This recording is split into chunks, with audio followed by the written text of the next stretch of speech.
The year was 1925. Winter came early to Wyoming that December, just as it had 47 years before. On the wide porch of Willow Creek Ranch, an old man sat in his rocking chair, watching snowflakes drift through the late afternoon light. His hands, gnarled by 8 decades of honest work, rested on the arms of the chair. The wood beneath his fingers was smooth, worn by years of this same ritual, this same waiting. Colestone was 81 years old. His hair had gone white as the snow that blanketed his land. His face carried the deep lines of a life fully lived, each crease a story, each scar a lesson. But his eyes remained sharp, gray as storm clouds, holding memories that refused to fade. At his feet sat his grandson, Tommy, a boy of 12 with eager eyes and restless energy. The child had been staring at his grandfather's chest for the better part of an hour, curiosity building like pressure in a steam engine. Finally, unable to contain himself any longer, Tommy reached out and touched the old man's shirt, right where the collar opened to reveal weathered skin. "Grandpa," the boy said, his voice small against the vastness of the Wyoming evening, "why do you have that scar? The one that looks like a letter K?" Cole's rocking stopped. For a long moment, the only sound was the wind singing through the fence posts and the distant lowing of cattle settling for the night. The old man's hand moved slowly to his chest, fingers tracing the raised tissue beneath the fabric. It was a mark he had carried for 63 years. A brand. A reminder. "That's the mark of a past I'm not proud of, son," Cole said finally. His voice was rough, like gravel in a creek bed, but gentle. Always gentle with the boy. Tommy frowned. "But Grandma Rose says you're a hero. She says you saved her and Aunt Lily when they were babies. She says you rode through a blizzard for 3 days straight, wounded, never stopping, never giving up." A smile touched Cole's weathered face, soft as morning light. "A hero?" He shook his head slowly. "No, Tommy, I was never a hero, just a cowboy who tried to do right when it mattered most."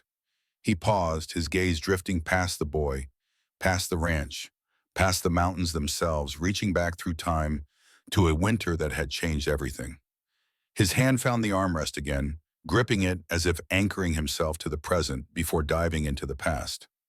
"The winter of 1878, Cole said, his voice dropping lower, taking on the cadence of memory. "That's when everything changed. That's when I stopped running and learned what it meant to stand." Tommy leaned forward, eyes wide. "Tell me, Grandpa, please." Cole looked at the Paiute for a long moment, seeing in him the future, the fourth generation to work this land. Then he nodded, settling deeper into his chair, and began to speak. It was the coldest December anyone could remember.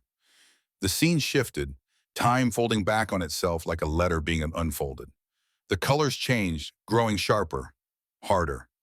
The comfortable warmth of 1925 dissolved into the brutal cold of 1878. Wyoming territory, a land still being tamed, still wild, still dangerous. The blizzard had been raging for 3 days.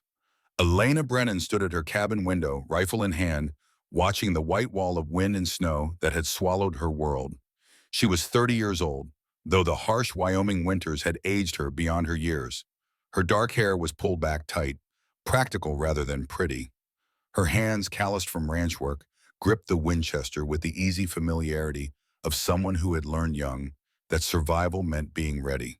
She had been alone for 4 years.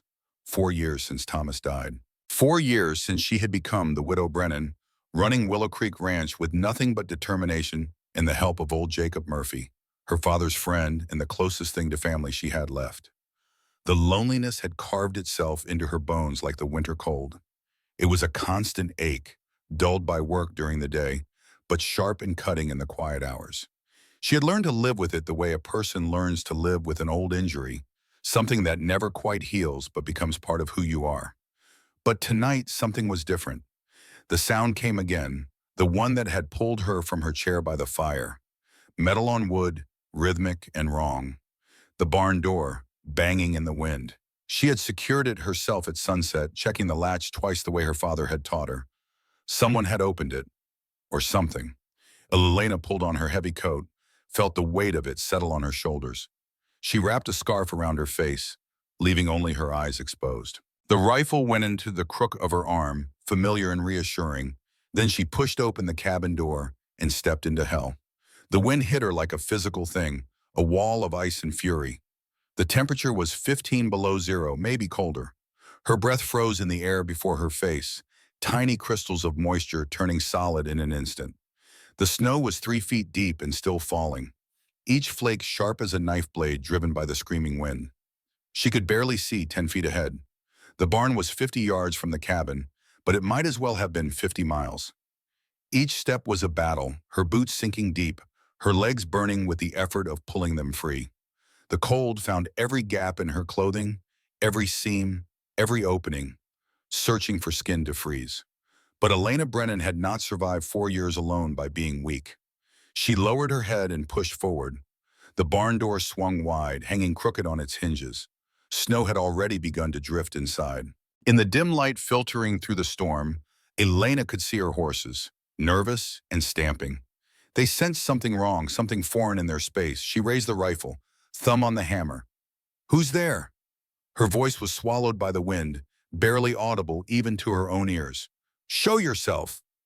No answer, just the howl of the storm and the restless movement of animals who knew fear when they smelled it. Then she saw him. At first, she thought it was just another shadow, a trick of the light and snow. But shadows don't bleed. Shadows don't breathe in ragged, desperate gasps that fog the frozen air. Shadows don't clutch two tiny bundles to their chest with arms that have frozen in place, refusing to let go even in unconsciousness. The man was slumped against a hay bale, half sitting, half collapsed. His coat was black with blood, frozen hard as iron. His face was gray, the color of ash, lips blue with cold. Ice crystals had formed in his dark hair and the stubble on his jaw. He should have been dead. By every law of nature and survival, he should have been a frozen corpse. But his chest still rose and fell, shallow and slow. And pressed against that chest, wrapped in a woman's shawl, were two babies. Elena's breath caught. Her rifle lowered slightly as she moved closer, boots crunching on the hay scattered across the barn floor. The babies were tiny, identical faces visible above the edge of the shawl. 6 months old, maybe 8. Twin girls with delicate features and wisps of blonde hair. And they were warm. Despite the cold, despite the storm, despite the dying man who held them, the babies were warm. He had kept them alive with his own fading body heat, wrapping them in every layer he possessed, holding them so close that even unconscious, even barely breathing, he would not release them. Elena knelt beside the man, setting her rifle within easy reach. She pulled off her glove and pressed her fingers to his throat, searching for a pulse. It was there, thread and irregular, but there. His skin was ice cold, colder than the air around them. Hypothermia, blood loss, probably infection from whatever wound had opened that terrible gash in his side. She reached for the babies, intending to take them, to get them warm, to save them. The man's hand shot out faster than should have been possible for someone so close to death. His fingers locked around her wrist with grip strength born of desperation and terror. His eyes snapped open, gray as winter sky, wild with fever and fear. "Don't." The word came out broken, barely human. "Don't take them," Elena froze. Up close, she could see the wound in his side, the way his coat had been torn by a bullet. She could see the fever sweat on his brow despite the cold. She could see something else too, visible where his shirt had torn open. A scar, deliberate and raised. The letter K, carved into the flesh over his heart. Kincaid. Everyone in Wyoming territory knew what that mark meant. The Kincaid gang had terrorized the frontier for 15 years, robbing, killing, disappearing into the wilderness like ghosts. They marked their own with that letter, a brand of ownership and loyalty enforced with hot iron and cold brutality. This man was Kincaid, or had been. Elena should have pulled her wrist free, grabbed her rifle, put a bullet in him, and been done with it. The law would have thanked her. The territory would have been safer.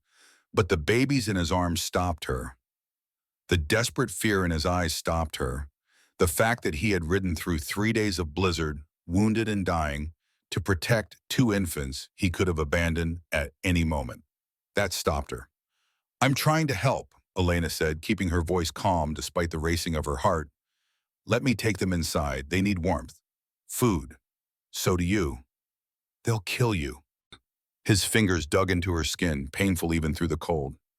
They'll kill you too. They killed everyone. Everyone. Who? Who killed everyone? But his eyes rolled back. His body went slack. His grip released. Only his arms stayed locked around those babies, even unconscious, even dying, refusing to let go. Elena sat back on her heels, breathing hard. A wounded stranger. Two infants. A warning about killers. The wind howled outside and snow blew through the open barn door, and somewhere out in that white darkness, men might be coming. One of the babies moved. A tiny fist pushed out from the shawl. A small cry cut through the storm, thin and desperate and heartbreaking. Elena Brennan, who had not cried in 4 years, felt tears freeze on her cheeks. "Jacob!" she screamed into the storm, her voice raw. "Jacob, help me!" The old man appeared like a ghost from the white, moving fast despite his 68 years. Jacob Murphy had fought in the war between the states, had seen things that would break younger men, and nothing surprised him anymore. But even he stopped short when he saw what waited in the barn. "Sweet Jesus," he breathed. "Help me get him inside," Elena ordered, already moving. "Careful with the babies." His arms are locked. Together they lifted the man. He was heavy, all muscle and bone despite the blood loss. 6'2", broad through the shoulders from years of hard work. Even half dead, he was formidable. They half carried, half dragged him through the storm, across 50 yards that felt like 50 miles, into the cabin where the fire still burned and warmth waited like a promise. They laid him on the settee near the fire. Elena worked at his coat, her fingers clumsy with cold and urgency, trying to free the babies without hurting them or him. The man's arms had locked around the infants like a vice. She had to pry his fingers open one by one, whispering apologies with each motion. "Twins," Jacob said, when she finally pulled them free, his voice filled with wonder and sorrow. "Lord have mercy, twin girls." Elena held them against her chest, feeling their small warmth, their fragile weight.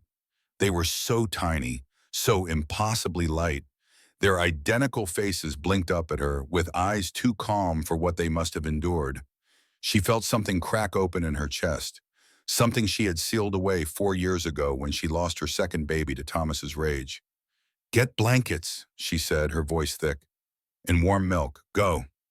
Jacob moved faster than she had seen in years. Elena carried the babies to her bedroom, laid them on quilts, unwrapped them carefully. They were thin, too thin, but clean. Someone had cared for them even while running for their lives. Someone had loved them enough to keep them safe in the midst of horror. "Who are you?" she whispered to the sleeping infants. "Where did you come from?" They offered no answer, just watched her with those ancient, knowing eyes, eyes that had seen too much already. Elena returned to find Jacob cutting away the stranger's shirt. The wound was worse up close. A gunshot to the left side, old enough to have started healing, but new enough to be infected. The skin around it was puckered and red, angry lines of infection spreading outward like spiderwebs.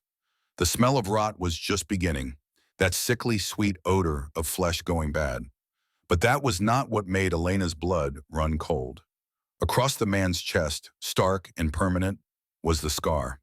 The letter K, white and raised, carved with deliberate cruelty into the muscle over his heart.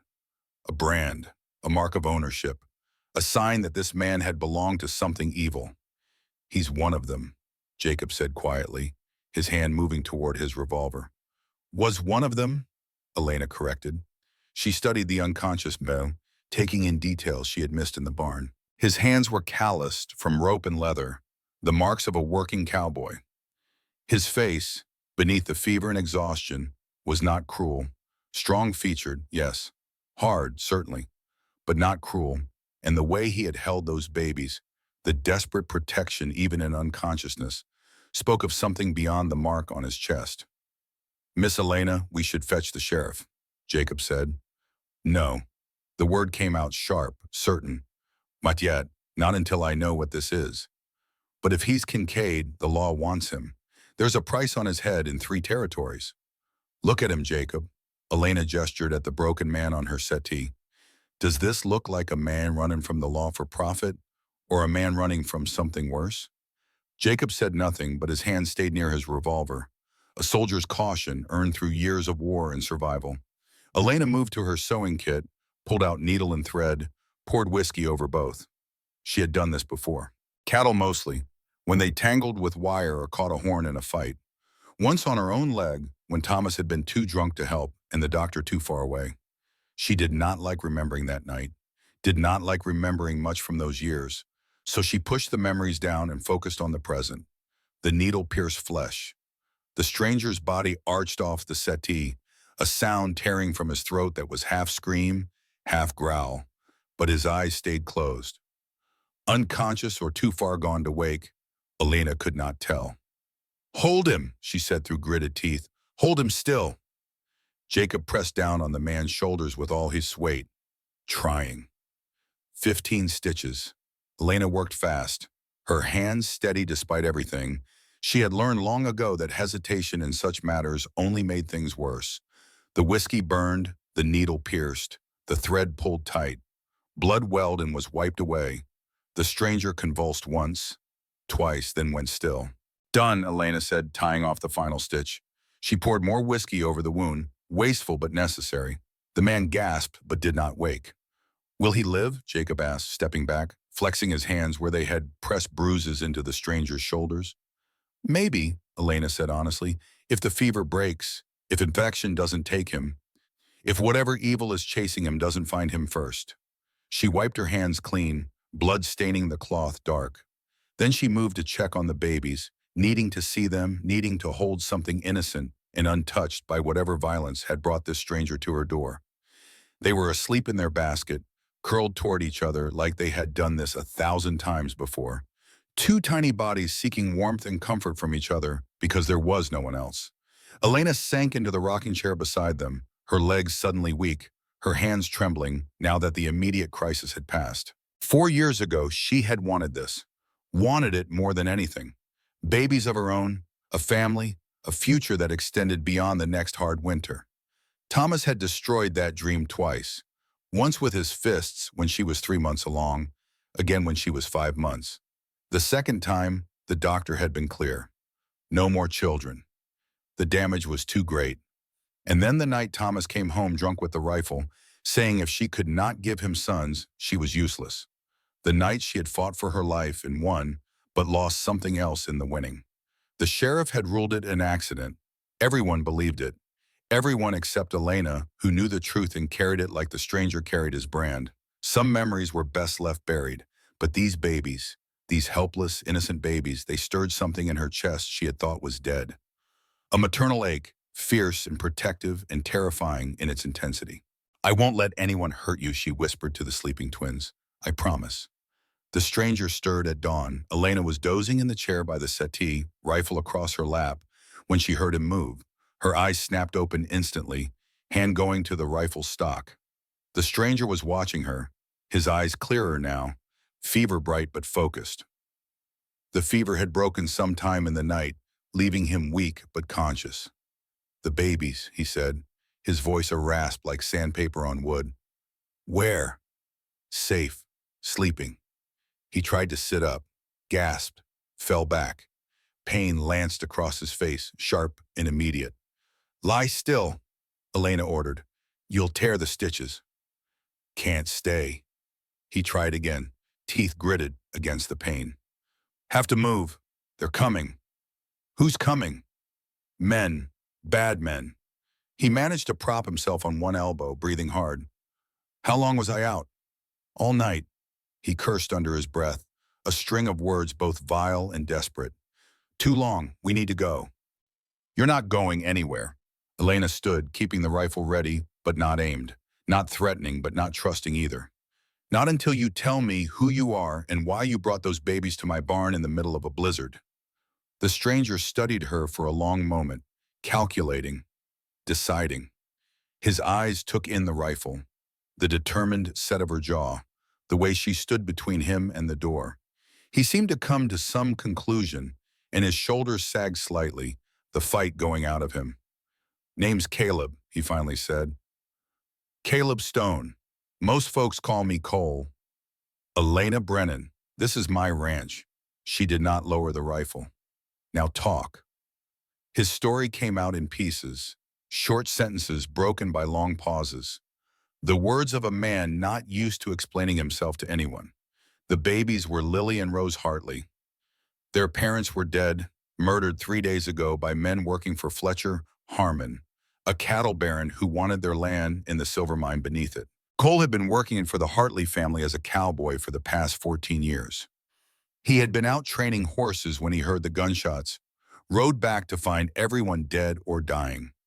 Daniel Hartley, shot 5 times on the porch. Sarah Hartley, killed in the parlor. Old Margaret, Sarah's mother, still breathing, but not for long. She gave me the babies, Cole said, his voice cracking for the first time. Told me to run, told me to get them to Reverend Cooper in Copper Springs. He could protect them, she said. Legal papers, custody arrangements, everything Daniel had prepared just in case. Copper Springs is 100 miles from here, Elena said. I know. Cole met her eyes. I know, but Daniel was my friend, the only friend I ever had. I made a promise. Elena processed this. A massacre, a promise, a desperate ride through a blizzard with 2 infants. The pieces fit together, but one detail stood out, impossible to ignore. That mark on your chest, she said quietly. The K, what is it? Cole went very still. His hand moved unconsciously to his chest, covering the brand through the bandages. You know what it is? I want to hear you say it. A long silence. Then quietly, inevitably. Kincaid gang. I was one of them. Long time ago. How long? 13 years. His voice dropped lower, shame making it hard. I was 18 when they killed my family. My parents, my little sister. I was in town buying supplies, came home to find them dead and Kincaid himself waiting. He gave me a choice. Join or die. So you joined. I survived. The word came out hard, defensive. 4 years I survived. Did things I'm not proud of, things I can never take back. He met her gaze unflinchingly. Then I got out, helped a family Kincaid ordered me to kill. Been running ever since. And now, Elena asked, what are you now? A cowboy trying to keep a promise. Cole glanced toward the bedroom where the twins slept. Those babies are the only good thing left of Daniel Hartley. I won't let them die. Before Elena could respond, Jacob appeared in the doorway. His face was pale, his usual calm shaken. Miss Elena, we got trouble. What kind? Riders coming up the north road. 2 of them. Moving slow. Looks like they're scouting. Cole was on his feet before Elena could stop him. He swayed, grabbed the settee arm, steadied himself through sheer will alone. How far? Half-mile, Jacob said. Maybe less. Harmon's men. Cole reached for his revolver, found it on the side table where Jacob had left it, checked the chambers. 5 rounds. They found us. You don't know that, Elena said. But even as she spoke, she was moving to the window, peering through a crack in the shutters. 2 riders, dark shapes against the snow, approaching at a walk. Not lawmen. Lawmen did not ride like that, cautious and predatory. These were hunters. I know Harmon, Cole said, his voice flat and certain. I know how he works. He doesn't stop. He doesn't give up. And he doesn't leave witnesses. Elena felt a chill that had nothing to do with the winter cold. She thought of the baby sleeping peacefully in the next room, unaware of the danger approaching. She thought of her ranch, her home, the life she had built from nothing after Thomas died. She thought of the promise she had made only hours ago, whispered to 2 sleeping infants who had already lost everything. This is my land, she said, her voice steady. My home. I'm not running. Then you'll die, Cole said bluntly. I've seen what Harmon's men do, what they did to Daniel's family. You don't want to see it too. Elena's grip tightened on her rifle. She thought of Thomas, of all the nights she had spent afraid in her own home, of the promise she had made herself when she buried him. Never again would she let fear control her. Never again would she run from a fight that came to her door. Jacob, she said calmly, get the twins. Take them to the root cellar. Miss Elena, the old man started to protest. Now, she said, her voice leaving no room for argument. Jacob hesitated only a moment, then moved toward the bedroom. Elena turned back to Cole. The stranger was watching her with something like respect in his gray eyes. You can barely stand, she said. I can shoot. This isn't your fight. I brought them here. Cole moved toward the window, rifle in hand, despite the pain it clearly caused him. That makes it my fight. He paused, glancing back at her. Besides, you saved my life last night. Seems fair I return the favor. The riders came to a stop 50 yards from the cabin. Elena watched them from the kitchen window as they surveyed the ranch, the barn, the smoke rising from the chimney. They were professionals, she could tell. The way they sat their horses, the way their hands rested near their weapons, the calm patience of men who had done this before. The lead rider was tall and thin, with a scar running from his eye to his jaw. Even at this distance, Elena could see it, a white line against weathered skin. He cupped his hands around his mouth and shouted, his voice carrying across the snow. Hello, the house. We're looking for a man, wounded, traveling with 2 babies. Elena felt Cole tense beside her. You know him? She asked quietly. Never seen him before, Cole said. But I know the type. Hired gun, kills for money, no questions asked. The rider waited, then tried again. We know someone's in there. Smoke from the chimney, fresh tracks in the snow. We just want to talk. They wanted to talk like a wolf wants to talk to a lamb, Cole muttered. Elena made a decision. She moved to the door, opened it just enough to be heard, keeping her body behind the solid wood. State your business. The scarred rider smiled, though there was no warmth in it. Ma'am, we're looking for a man named Caleb Stone, goes by Cole. He's taken something that doesn't belong to him. 2 babies, rightful property of Fletcher Harmon. We're here to bring them home. Property? Elena's voice turned to ice. Babies aren't property. Their daddy owed Mr. Harmon money, $10,000. The mine's collateral and the baby's with it. We got papers to prove it. Elena glanced at Cole. He shook his head minutely. The papers were false, his expression said. Lies built on murder. I haven't seen anyone, Elena called back. Storm's been bad. Haven't seen nothing but snow for 3 days. The scarred man's smile widened. Ma'am, we can see the blood trail in the snow. Leads right to your barn. Now, we can do this easy or hard, your choice. But one way or another, we're taking what we came for. The only thing you're taking, Elena said, stepping fully into the doorway now, rifle raised, is your sorry ass off my land. You got 10 seconds before I start shooting. The smile vanished. The scarred man's hand moved to his gun. Ma'am, you're making a mistake. 1, Elena counted. There's 2 of us. 1 of you. 2, Elena continued, calm as Sunday morning. Cole appeared in the window to her left, his own rifle visible. Actually, there's 2 of us, and I don't miss.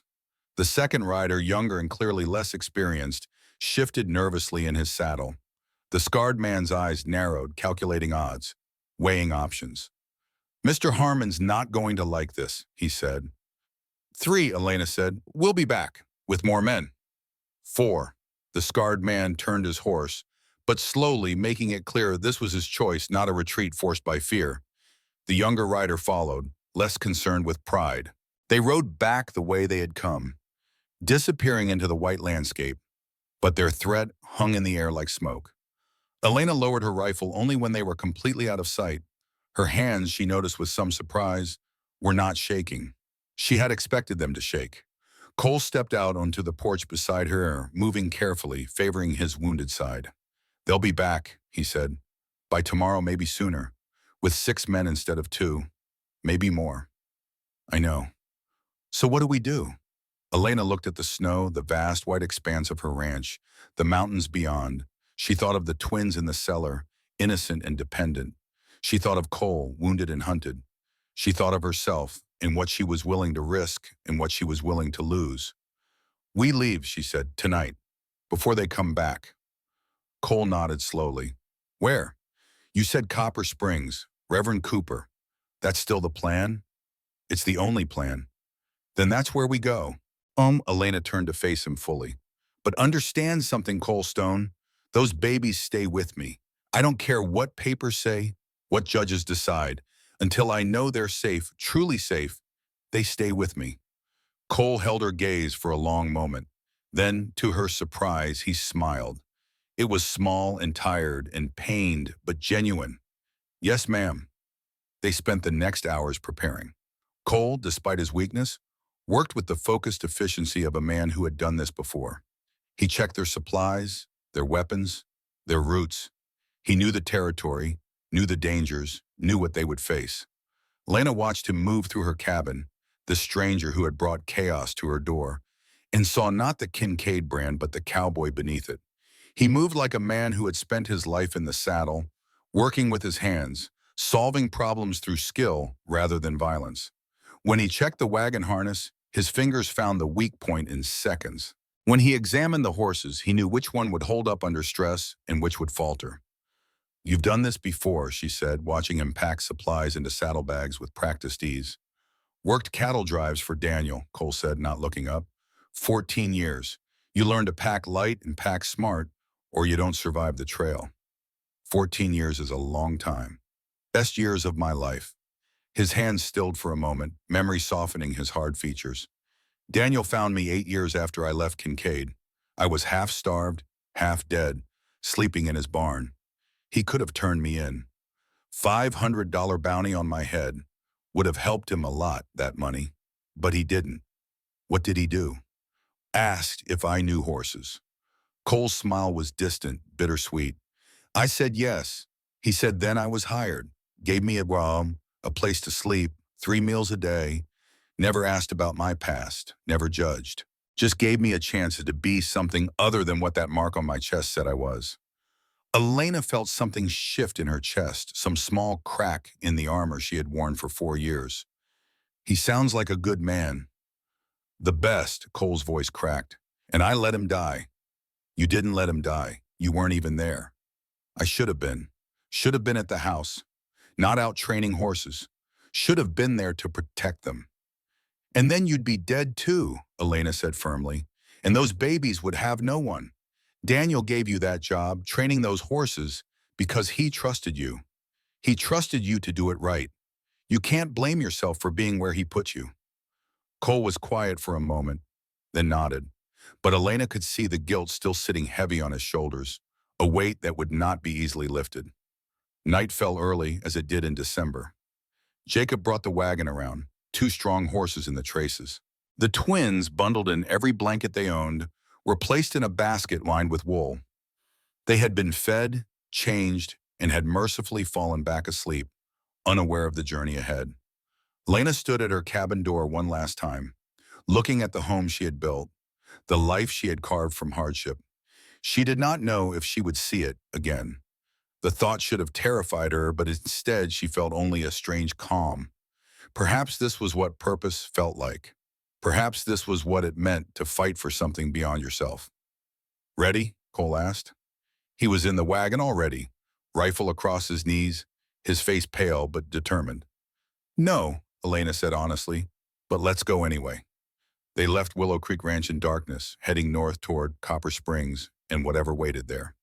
The snow had stopped, leaving the world crystal clear and brutally cold. Stars filled the sky, hard and bright and indifferent to human suffering. The wagon wheels crunched through the snow, loud in the silence, leaving tracks that anyone could follow. But they had no choice. To stay was to die. To run was to have a chance. Elena sat in the wagon bed with the twins, her rifle close, her eyes scanning the darkness. Cole drove, despite his wound, his knowledge of the terrain and weather too valuable to waste. Jacob rode alongside on his horse, shotgun ready, watching their back trail. An hour out from the ranch, Cole pulled the wagon to a stop. He climbed down carefully, moved to the rear where Elena waited. "There's something you should know," he said quietly, "about where we're going, about what we're facing. Tell me." "The road north to Copper Springs is blocked. Snowslide took out the bridge at Miller Creek 2 days ago. We can't go that way." "Then which way?" "There's an old mining trail, goes through Blackwater Canyon. It's passable, but it adds 2 days to the journey. Maybe 3 in this weather." "3 days?" Elena felt her heart sink. "With the babies? In this cold?" "I know it's hard, I know it's dangerous, but it's the only way." Cole's gray eyes held hers. "And I need you to understand something else. The men coming after us, they're not going to stop. Harmon wants those babies, wants that mine, wants to erase any evidence of what he did. He'll send everyone he has. How many men does he have? 20, maybe more? Professional gunmen, trackers, men who do this for a living. The number should have frightened her, 3 of them against 20 or more, traveling through winter wilderness with 2 infants. The odds were impossible. But Elena had survived 4 years of Thomas Brennan. She had survived beatings and losses that should have broken her. She had killed a man and lived with the weight of it. Fear was an old companion, familiar and almost comfortable in its constancy. "Then we'd better not make mistakes," she said. Cole smiled, that same small, tired smile. "No, ma'am, we better not." They continued on through the night, the wagon rocking gently, the babies sleeping warm beneath their layers of wool and love. And high above, the stars wheeled in their ancient patterns, marking time as humans below struggled and suffered in hope for dawn. In the years to come, when Cole was an old man telling stories to his grandson, he would remember this night with crystal clarity. The cold, the stars, the woman beside him who refused to abandon 2 babies she had known for less than a day. The promise that stretched before them like the trail itself, hard and uncertain, but necessary. This was the night everything changed. The night the cowboy stopped running and learned to stand. The night the widow remembered how to hope. The night 2 orphaned babies became the center of something larger than themselves. This was the beginning. The mining trail was worse than Cole had described. Elena gripped the side of the wagon as it lurched over another frozen rut, the wheels grinding against ice that had formed in the deep tracks left by ore wagons years ago. On one side rose a sheer cliff face of dark granite, striped with snow and ice. On the other side, nothing. Just empty air and a drop that went down 200 feet to rocks that would make kindling of the wagon and corpses of anyone inside it. Dawn was breaking, painting the sky in shades of rose and gold that seemed obscene in their beauty. The night had been endless, every hour stretching like pulled taffy, each moment filled with the constant fear of pursuit. But they had made it through. They were still alive, still moving, still fighting. Cole walked ahead of the wagon now, leading the horses by their bridles. The trail was too narrow, too treacherous for him to drive. One misstep and the horses might spook, might back up, might send them all over the edge. So he walked, despite his wound, despite the fever that Elena could see creeping back into his eyes, despite the exhaustion that made his steps uneven. "How much farther to the shelter?" Elena called forward. "Mile," Cole said, not turning. His breath came out in white puffs, freezing instantly in the brutal cold. "Maybe less." Jacob rode behind the wagon, eyes constantly scanning their back trail. Every few minutes he would stop, dismount, check for signs of pursuit in the snow. So far, nothing, but that did not mean they were safe. That only meant Harmon's men had not yet found their trail. In the wagon bed, wrapped in blankets and quilts, the twins slept. They had been remarkably quiet through the night, as if they understood in some infant way that silence meant survival. But they would need to be fed soon, changed, given warmth beyond what the blankets could provide. The sun climbed higher. The temperature, if anything, dropped. This was the cruel mathematics of winter in the high country. Clear skies meant colder air, the absence of clouds allowing what little heat the earth held to escape into the void above. Elena's feet had gone numb 2 hours ago. She could no longer feel her toes inside her boots, could not tell if she was standing on the wagon bed or floating above it. The cold had moved past pain into something else, a distant ache that her mind registered but no longer processed as urgent. She knew this was dangerous, knew that frostbite was stealing her extremities degree by degree, but there was nothing to be done except endure and hope. Ahead, the trail widened slightly. Cole stopped, one hand raised. Elena tensed, reaching for her rifle. But Cole was not signaling danger. He was pointing. A structure stood against the cliff, barely visible in the morning light. It had once been a mining cabin built by men who had come searching for silver and found only stone and disappointment. The roof had partially collapsed on one side, but 3 walls still stood, and that was enough. That was shelter. "Thank God," Jacob muttered, dismounting to help guide the wagon the final 100 yards. Inside the cabin, They found evidence of other travelers. Old fire rings, soot-stained walls, a pile of firewood someone had left behind in the desperate hope they might return and need it. Cole immediately set about building a fire, his hands moving with practiced efficiency despite their trembling. Elena lifted the twins from their basket. They were awake now, eyes wide and watchful, but still quiet. She checked them carefully, feeling for cold skin, looking for signs of frostbite. Their faces were pink, their tiny hands warm. They had survived the night. Tough little things, Jacob said, appearing beside her with a canteen of water warming by the growing fire. Their mama would be proud. Their mama is dead, Elena said, more harshly than she intended. Which is why they need you. Jacob's voice was gentle but firm. Which is why they need all of us. Elena nodded, swallowing against the tightness in her throat. She prepared milk for the babies, diluting cow's milk with warm water, the way her own mother had taught her. The twins drank greedily, tiny hands grasping at the cloth soaked in milk, sucking with the desperate intensity of the very young. Cole collapsed against the far wall once the fire was burning strong. His face was gray again, the brief flush of exertion fading to reveal the sickness beneath. Blood had seeped through his bandages, dark and wet. "Let me look at that," Elena said, handing Lily to Jacob. "It's fine," Cole protested weakly. "It's bleeding." Elena knelt beside him, began unwrapping the bandages. "You tore the stitches, probably when you were leading the horses." The wound was angry and red, 3 of the 15 stitches pulled loose. Blood welled fresh, mixing with the yellow discharge of infection. Elena cleaned it as best she could with precious water and whiskey, her hands gentle despite the urgency. "You need rest," she said, "real rest, more than a few hours." "Can't afford it.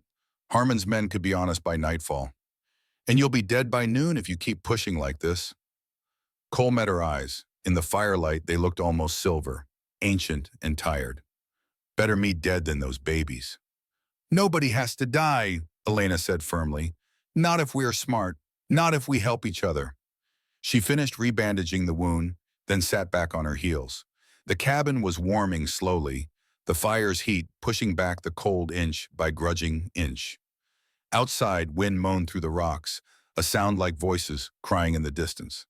"Tell me about the trail ahead," Elena said. "What should we expect?" Cole closed his eyes, but he answered.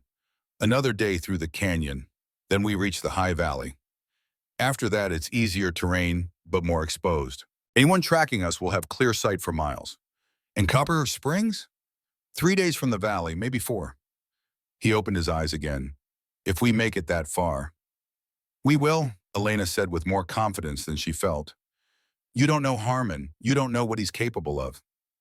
"I know men like him." Elena's voice went hard. "Men who take what they want and destroy anyone who gets in their way. I was married to one, remember?" Cole studied her face, seeing something there that made him pause. "Your husband, Thomas. How did he really die?" Elena was quiet for a long moment. Jacob, across the cabin, pretended not to listen, focusing intently on Rose. But Elena knew he heard every word. Jacob had been there the night Thomas died. Jacob knew the truth. "The sheriff ruled it an accident," Elena said carefully. "Said Thomas was cleaning his gun while drunk and it went off. But that's not what happened." "What really happened?" Elena met Cole's gaze steadily. "He came home with a rifle. Said if I couldn't give him sons, I was worthless. Said he'd be better off with a wife who could do the one job women were meant for." Cole's jaw tightened. And I got to the rifle first. We fought. It went off. Thomas fell." Elena's voice remained calm, factual, as if recounting someone else's story. "The sheriff arrived at dawn, saw the bruises on my arms, the blood, Thomas dead on the floor. I told him the story about the drunken fall. He believed me. Or maybe he just chose to believe me. Thomas wasn't well liked. You killed him in self-defense." "I killed him, though," Elena corrected. "That's all that matters. The why doesn't change the what." Cole was silent for a moment. Then quietly, "Thank you." "For what?" "For telling me the truth. For trusting me with it." "You trusted me with yours," Elena said. "Seemed fair." A baby's cry broke the moment. Lily, wanting attention or warmth or simply reassurance that she was not alone. Elena went to her, lifted her, held the small, warm weight against her chest. The baby quieted immediately, one tiny hand curling into Elena's shirt. "You're good with them," Cole observed. "I wanted children." The words came out before Elena could stop them. Two miscarriages, both times because Thomas. She stopped, unable or unwilling to finish. "I'm sorry." "Don't be. That was another life, another woman." Elena looked down at Lily's small face. "These babies, they're not mine, I know that. But right now, in this moment, I can pretend. And maybe that's enough." The day passed slowly. They took turns sleeping, always keeping one person awake and watching. The fire burned low, then high, then low again as they rationed the wood. The twins were fed and changed and held. Cole's fever spiked, then broke, then spiked again.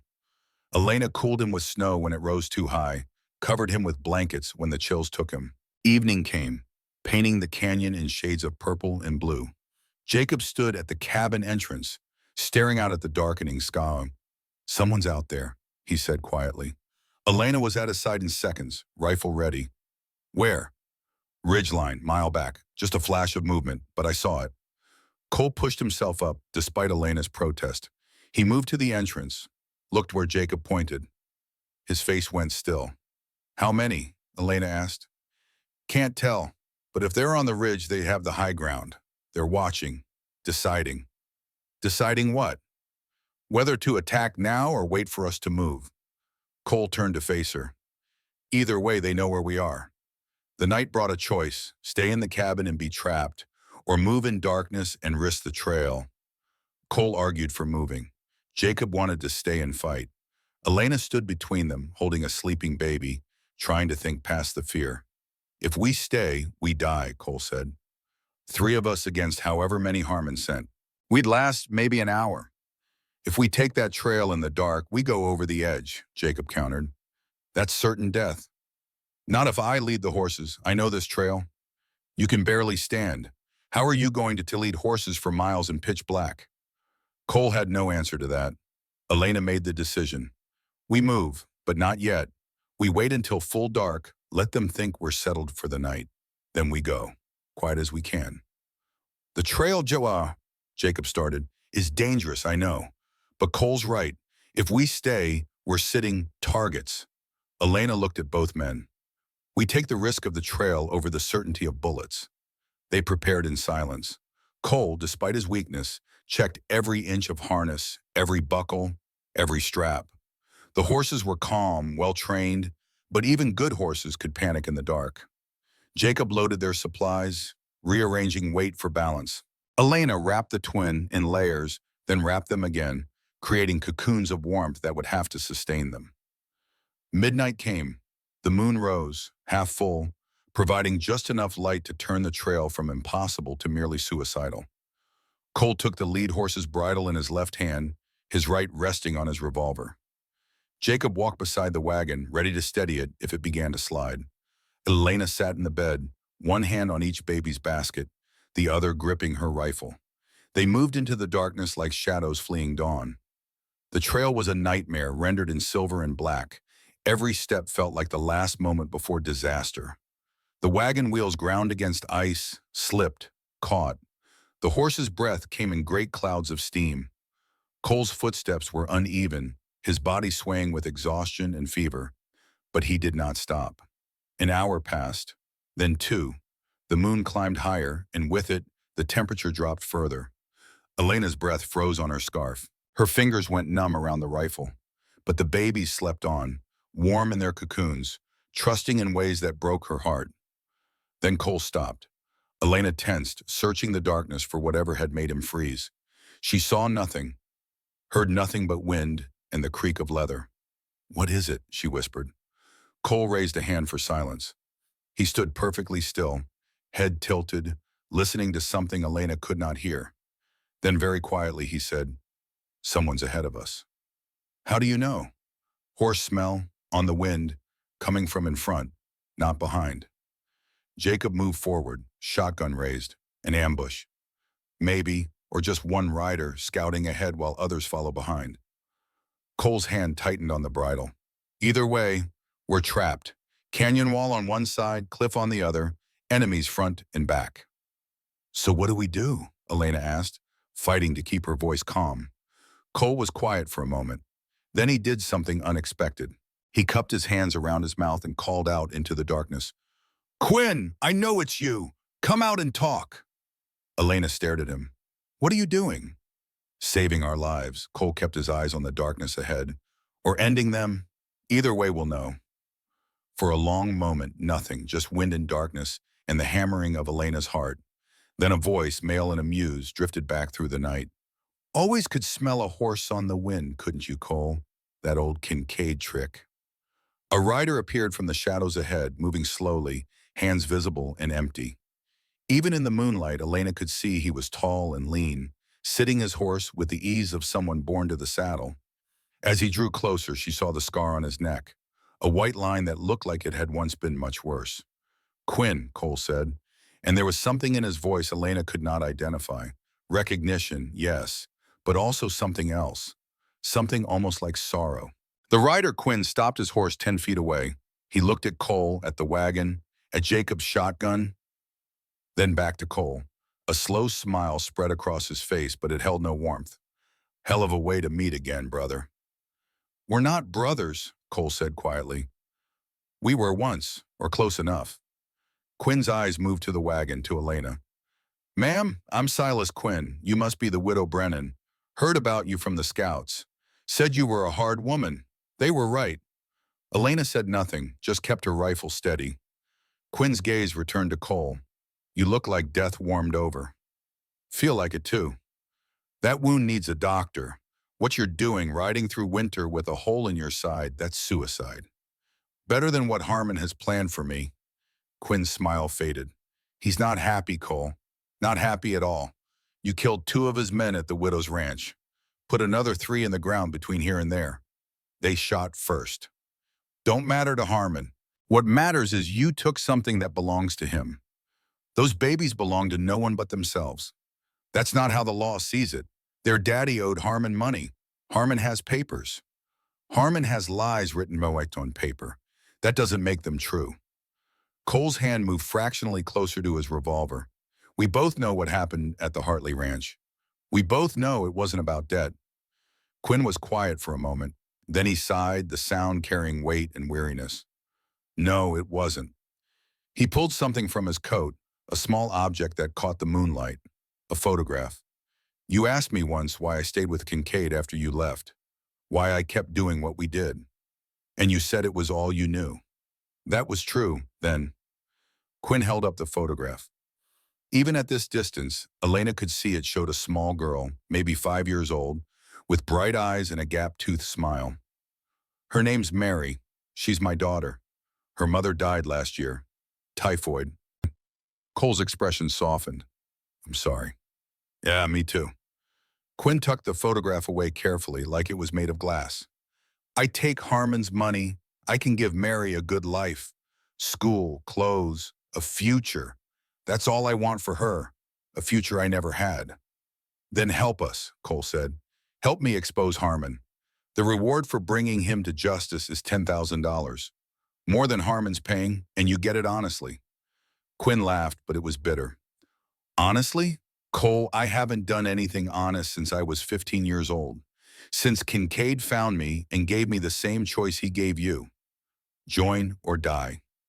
Then start now. Choose different. You think it's that easy? You think I can just stop being what I am? I did. The words hung in the frozen air between them.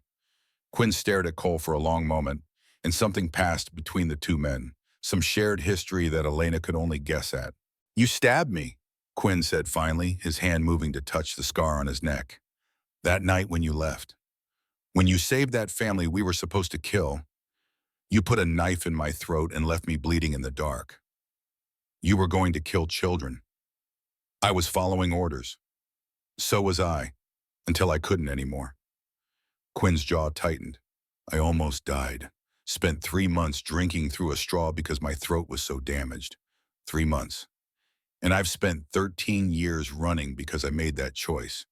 13 years looking over my shoulder, sleeping with one eye open, never staying anywhere long enough to call it home. Cole's voice dropped lower. But I'd do it again. every time. Because some orders are wrong, some things you can't come back from. Another silence. The wind picked up, howling through the canyon like the voices of all the ghosts these men had made. Finally, Quinn spoke. 3 days. What? I'll give you 3 days head start. Tell Harmon I lost your trail in the canyon. That'll buy you time to reach Copper Springs. Why? Cole asked, suspicious. Quinn looked at the wagon where the outline of the babies' baskets was just visible in the moonlight. Because when I look at you holding those babies the way you are, risking everything to protect them, I see what I should have been for Mary. What I should have been all along. He turned his horse, preparing to ride back the way he had come. But Cole called after him. Quinn, the man stopped, looked back. Thank you. Quinn nodded once, then paused. Cole, that family you saved, the one you defied Kincaid for, you were right. About them, about me, about all of it. His voice dropped to barely a whisper. I've known it for 13 years. Just couldn't admit it until now. Then he was gone, swallowed by shadows and snow. Elena released a breath she had not known she was holding. Can we trust him? I don't know, Cole admitted. But we don't have much choice. They continued through the night, moving faster now, putting distance between themselves and whatever decision Quinn would make when he returned to Harmon. The trail began to widen as they descended from the highest part of the canyon. Dawn found them in a sheltered valley, trees providing cover, a frozen stream promising water when the sun rose high enough to melt a few inches. They made camp in a grove of pine trees, their branches heavy with snow, providing a roof of sorts. Cole collapsed the moment he stopped moving, his body finally giving in to the abuse it had suffered. Elena checked his wound, found it inflamed and hot to the touch. The fever was back, and this time it had brought friends. He needs medicine, Jacob said, watching as Elena bathed Cole's face with snowmelt. Real medicine, not just whiskey and prayers. Copper Springs has a doctor. We just have to get there. That's still 3 days away, Miss Elena. He might not have 3 days. Elena looked at the unconscious cowboy, this stranger who had brought chaos and purpose into her life. He had carried 2 babies through a blizzard, had ridden 3 days wounded and never stopped, had stood between her and Harmon's men without hesitation. Then we make it 2 days, she said. We push harder, rest less. The babies can't take that kind of pace. The babies can't lose him either. We need him, his knowledge, his skills. Elena met Jacob's eyes. And I'm not ready to watch another good man die. Jacob nodded slowly. Then we'd better get moving. But before they could break camp, the twins needed attention. Elena fed them, changed them, held them both at once when they fussed. They were growing more active, more aware. Rose had discovered her hands, spending long minutes staring at her tiny fingers as if they were the most fascinating things in creation. Lily had found her voice, making small cooing sounds that were almost words. You're getting bigger, Elena whispered to them. Stronger. You are going to survive this. I promise. While the babies slept, Elena took the opportunity to practice something Cole had been teaching her when they had moments to spare. She pulled out the lasso from the wagon, the one Cole used for working cattle. It was stiff with cold, the rope resistant in her hands. He showed me how, she said to Jacob, who was watching with mild amusement. Said I should know, just in case. She took the stance Cole had demonstrated, holding the loop loose, letting her wrist do the work. The first throw went wide, landing in the snow 3 feet from the tree stump she had been aiming for. The second throw was worse, but the third caught the stump dead center, the loop settling around it perfectly. Well, I'll be damned, Jacob said. You got the touch. Elena pulled the rope tight, feeling the satisfaction of a skill learned, a small victory in a time of constant fear. Cole said it's all about patience. Don't force it. Let the rope find its target. He's a good teacher. He's a good man, Elena corrected. Then more quietly, he deserves better than dying in the snow. They traveled through the day, the valley opening up before them. The landscape was beautiful and terrible in equal measure. White mountains touched a blue sky so clear it hurt to look at. Ice formations hung from cliff faces like frozen waterfalls. The sun sparkled on the snow, turning the world into a field of diamonds. But beauty did not mean safety. They were exposed here, visible for miles. Anyone following could spot them easily. There, Cole said, his voice weak but urgent. He had woken an hour before, delirious and shaking but insistent on continuing. That rise, we can see our back trail from there. They climbed the small hill, stopped at the top. Behind them, the canyon they had navigated stretched back toward Elena's ranch. And on the trail, dark against the white, were riders. Many riders. Jacob counted them, his voice grim. 8, maybe 9. But it's only been one day since Quinn, Elena said, confused. Where did these come from? Not from Quinn. Cole was staring at the distant figures with an intensity that seemed to burn through his fever. Look how they ride. Too formal. That's not Harmon's usual crew. How can you tell from this distance? The lead rider, see how he sits his horse? Too straight, too formal. That's a lawman's posture. Cole's eyes narrowed. That's federal, which means Harmon didn't just send guns, he sent the law. Elena felt her stomach drop. Can he do that? If he has the right judge in his pocket, he can do anything. Papers showing debt, custody documents, maybe even a warrant for me.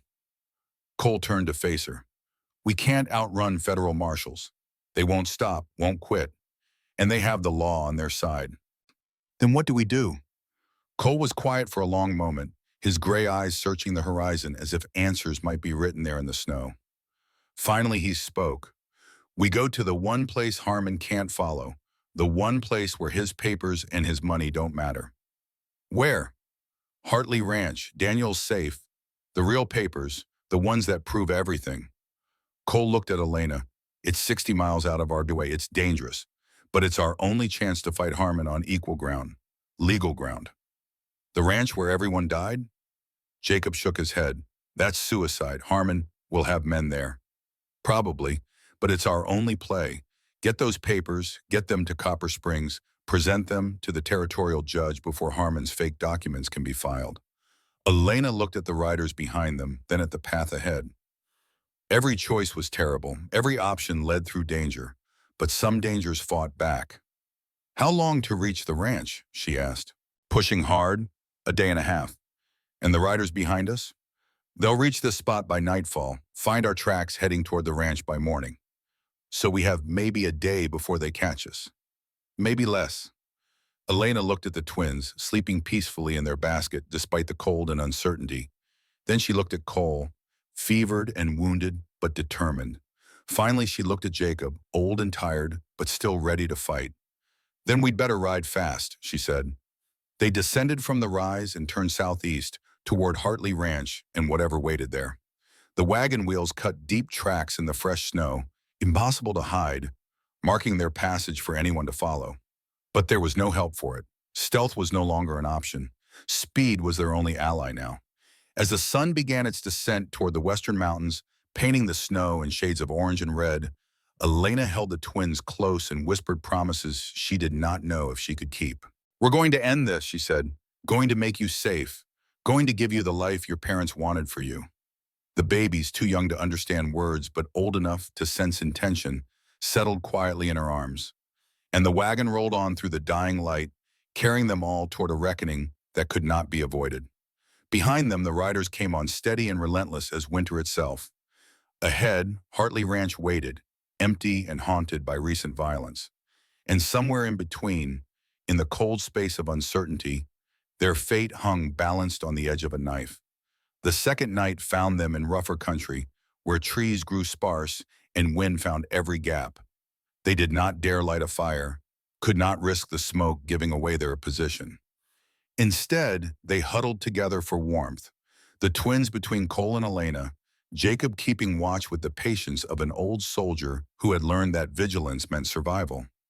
Cole, Elena said quietly, tell me about Daniel. Help me understand what we're fighting for. Cole was silent for so long she thought he might have fallen asleep. But then he spoke, his voice rough with fever and memory. Daniel Hartley was the best man I ever knew. Found me in his barn 8 years ago, half dead from running, half crazy from guilt. I had Kincaid's mark on my chest and blood on my hands and nothing in my soul but emptiness. He paused, gathering strength. He could have turned me in, should have. But he asked me one question. You know horses? I said yes.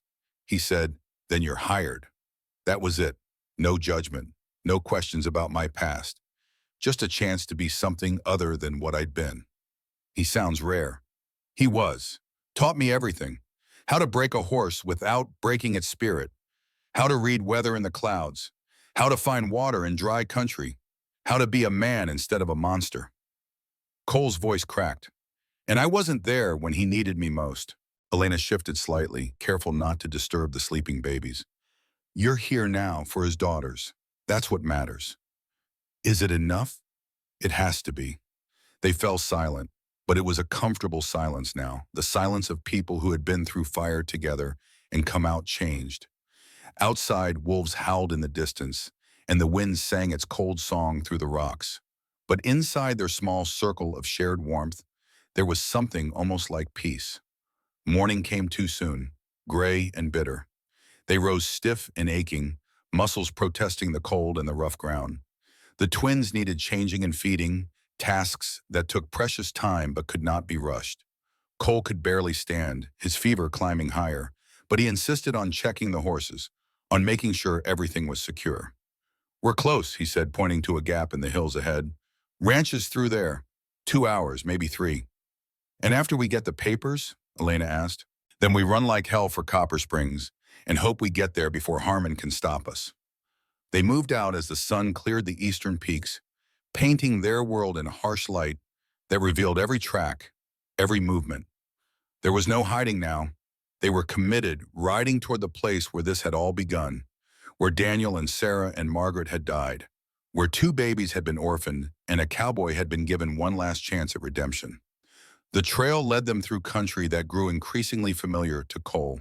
He pointed out landmarks, his voice distant, lost in memory.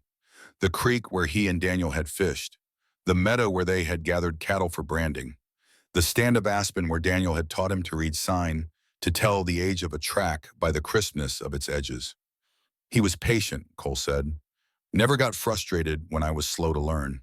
Never made me feel stupid for not knowing things he'd learned as a child. Just taught and waited and believed I could get better.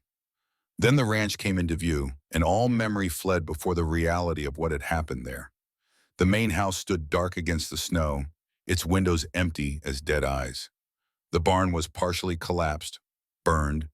The corrals stood empty. And everywhere the silence was profound and terrible.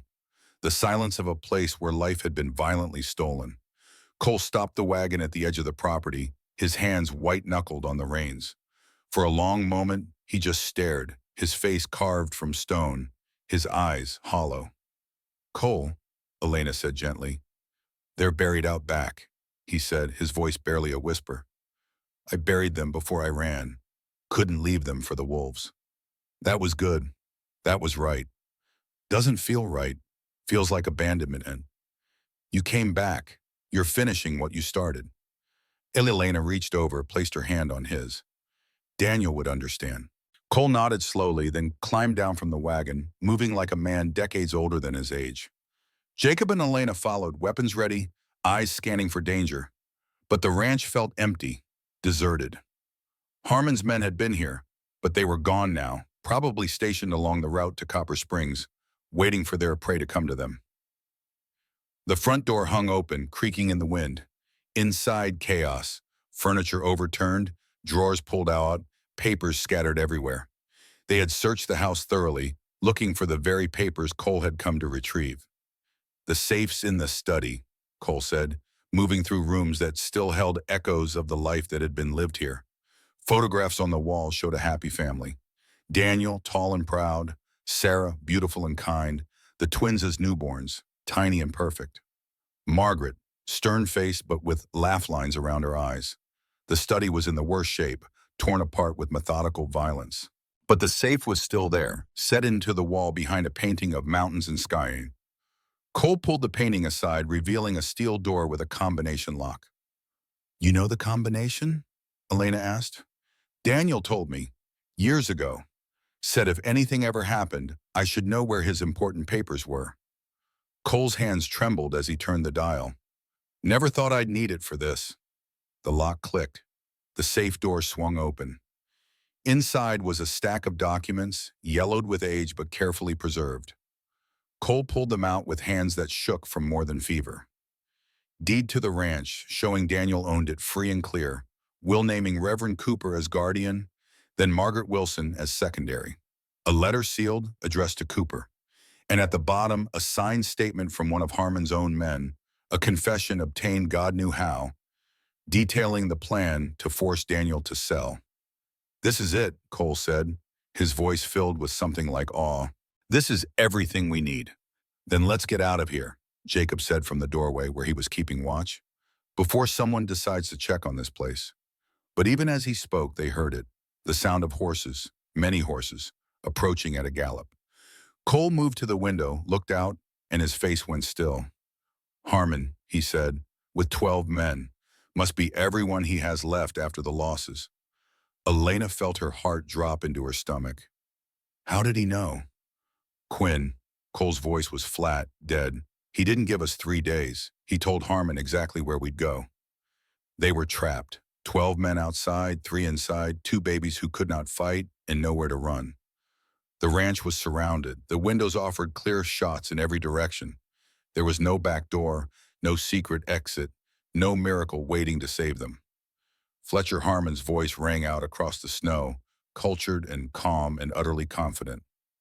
"Caleb Stone, I know you're in there. Come out, bring the babies and the papers, and I'll let the woman and the old man live."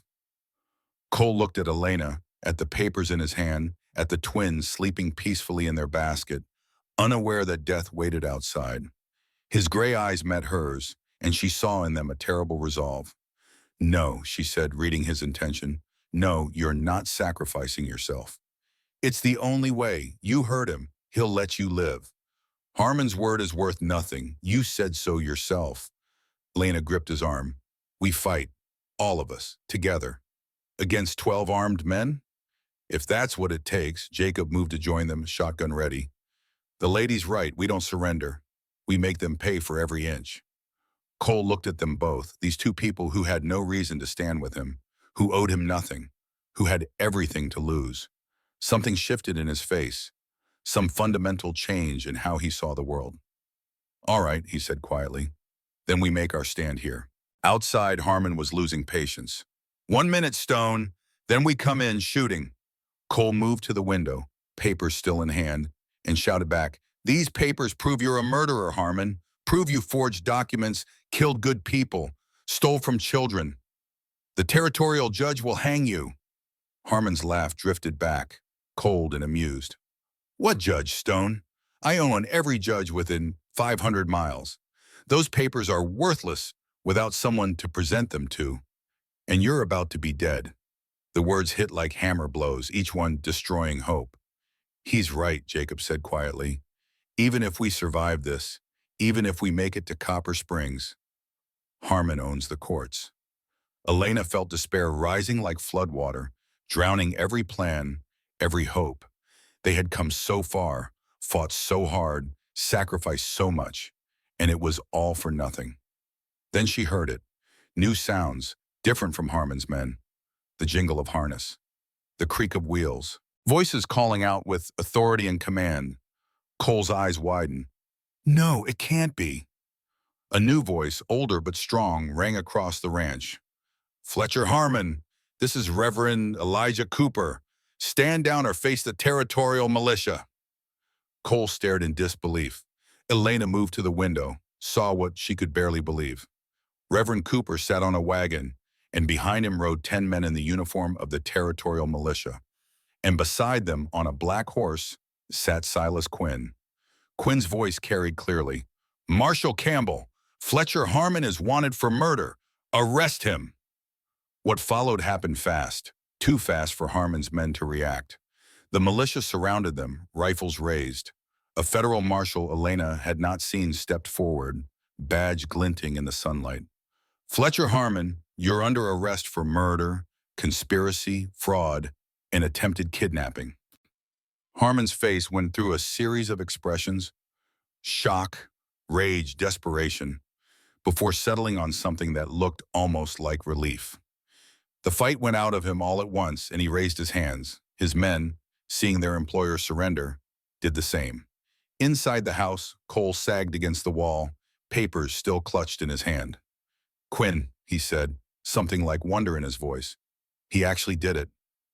"Did what?" Elena asked. "Chose different."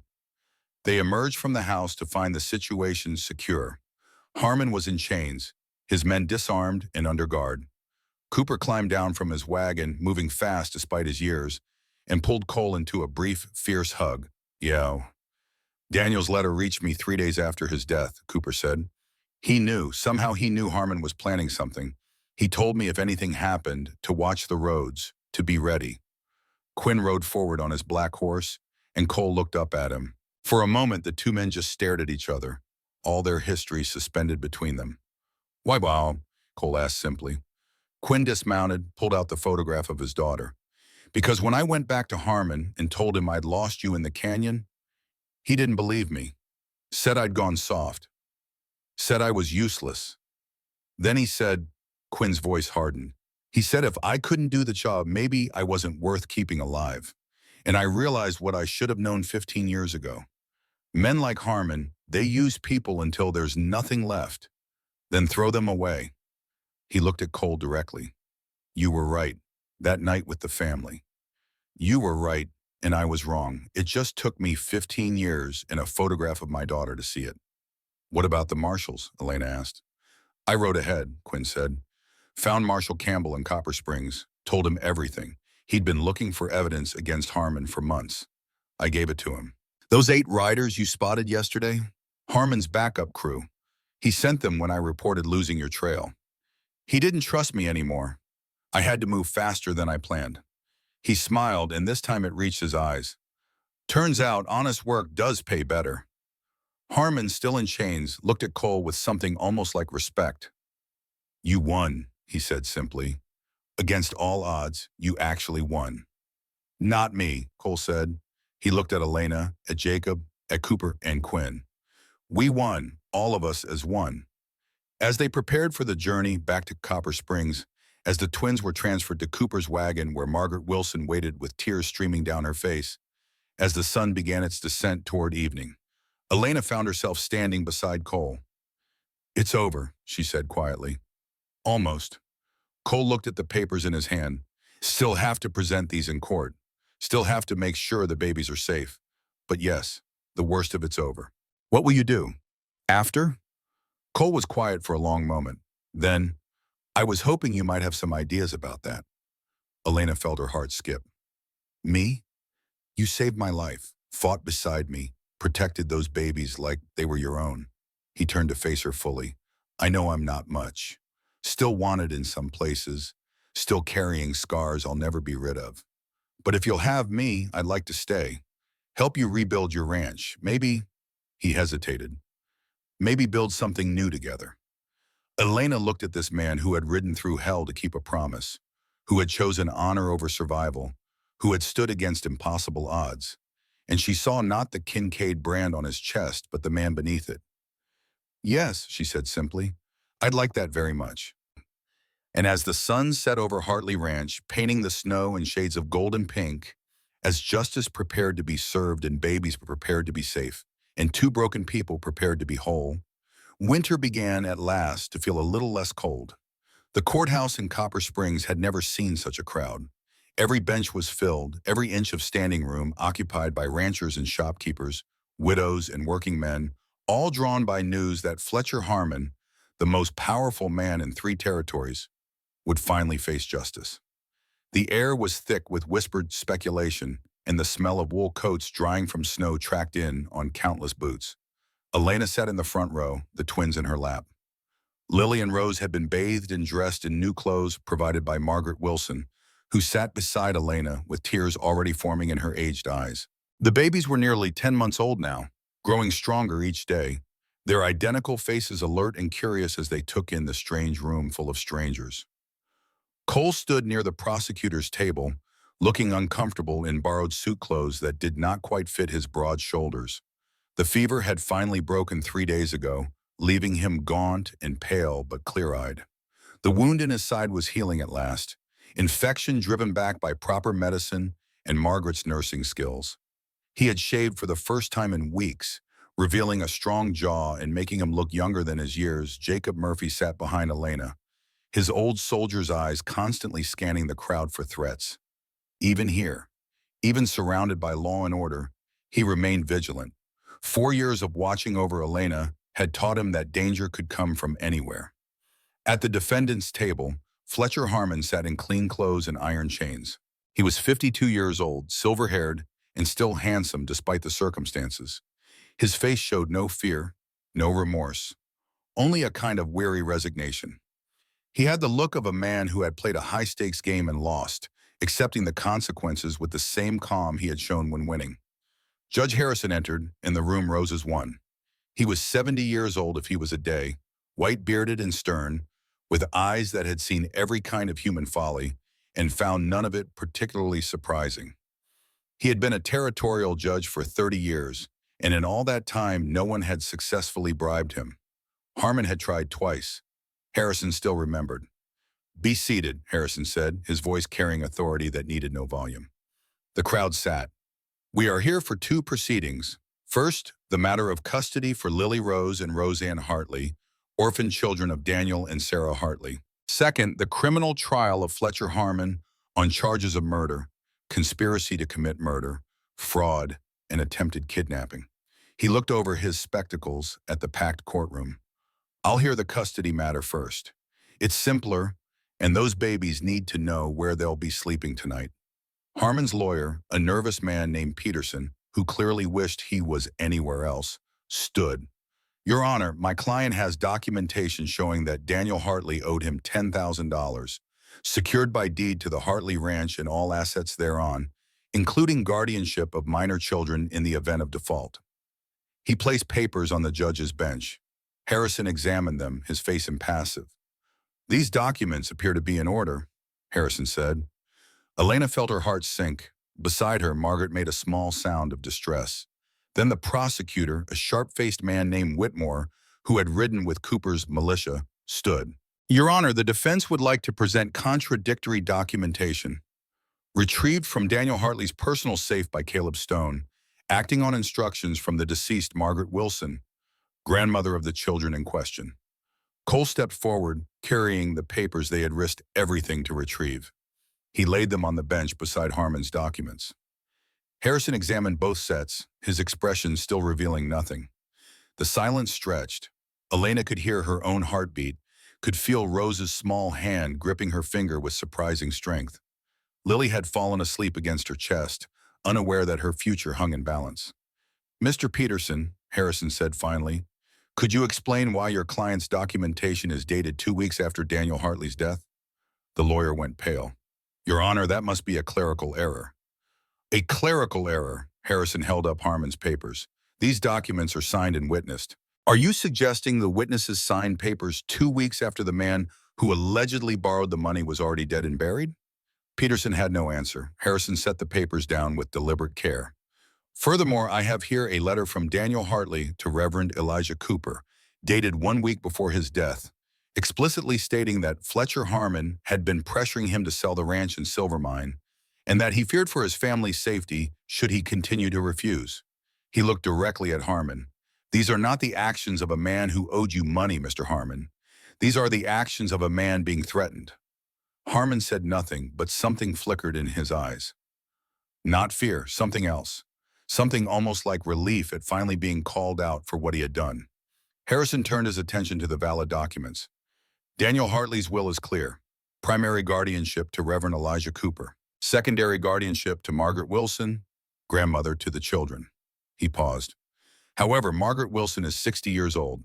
While I have no doubt of her love for these children, raising twin infants at her age presents challenges." Margaret stood, her voice steady despite her tears. "Your Honor, I would like to propose a solution. I request that Elena Brennan be named co-guardian with full rights and responsibilities for the daily care of Lily and Rose." Elena's breath caught. She had not expected this, had not dared to hope for it. "Mrs. Brennan," Harrison said, looking at Elena, "do you accept this responsibility?" Elena stood, still holding the babies. Her voice came out stronger than she felt. "Yes, Your Honor, I do." You understand that these children come with complications? That their inheritance includes a valuable silver mine that will make them targets for unscrupulous men? I understand, Your Honor. I've already faced those complications. I'm still standing. A smile ghosted across Harrison's stern features. Yes, I heard about your stand at Willow Creek Ranch. 2 men dead, a third sent running. Impressive shooting, Mrs. Brennan. Thank you, Your Honor. Very well. Custody is granted to Margaret Wilson, with Elena Brennan named as co-guardian and primary caretaker. Harrison's gavel came down, the sound final and absolute. Those babies are legally yours to raise, Mrs. Brennan. May God give you strength. The courtroom erupted in applause. Margaret embraced Elena, both women crying openly now. Cole, standing apart, watched with an expression Elena could not quite read. Pride, certainly, but also something deeper, something that made her heart race. Harrison allowed the celebration for exactly 30 seconds before his gavel came down again, hard and commanding. Order! We still have a murder trial to conduct. The crowd settled, the mood shifting from joy to something darker, hungrier. They had come to see justice, and justice was about to be served. Fletcher Harmon, Harrison said, his voice cold now. You stand accused of conspiracy to commit murder in the deaths of Daniel Hartley, Sarah Hartley, and Margaret Wilson. How do you plead? Harmon rose slowly, chains clinking. Guilty, Your Honor. The courtroom exploded in shocked murmurs. Even Peterson looked surprised. Whitmore, the prosecutor, seemed momentarily thrown off balance. Harrison's gavel restored silence. You plead guilty? You understand what that means? I do, Your Honor. Then why? Why commit these crimes? Help me understand.